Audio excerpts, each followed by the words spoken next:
27న BRS రజతోత్సవ సభ ముఖ్య కార్యకర్తలతో సమావేశమైన మాజీ మంత్రి ఎర్రబెల్లి దయాకర్. ఈ సభను విజయవంతం చేయాల్సిన బాధ్యత ప్రతి ఒక్కరిపైన ఉందని, మన పార్టీ బలోపేతం కోసం మనం పెద్దగా కష్టపడాల్సిన అవసరం లేదు అని, కేసీఆర్ చేసిన పనులే మనకు శ్రీరామ రక్ష అని ఎర్రబెల్లి దయాకర్ రావు అన్నారు.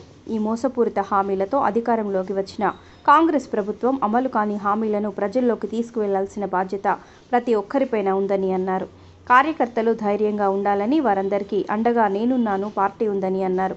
తండాలను గ్రామ పంచాయతీలు చేసిన మహోన్నతమైన వ్యక్తి మన కేసీఆర్ అని కొనియాడారు. కేసీఆర్ ముందు చూపుతో తండాలను గ్రామ పంచాయతీలు చేస్తే ఈ ప్రభుత్వం కనీసం ఆ గ్రామ పంచాయతీ బిల్లులు చెల్లించడానికి కూడా ముందుకు రావటం లేదని ఎద్దేవా చేశారు.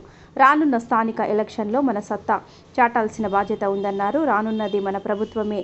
కేసీఆర్ని ముఖ్యమంత్రిని చేసే దిశగా మనందరం కష్టపడాల్సిన బాధ్యత ఉందని అన్నారు. ఈ రజతోత్సవ సభను విజయవంతం చేయాల్సిందిగా కార్యకర్తలకు దిశానిర్దేశం చేయటం జరిగిందని చెప్పారు.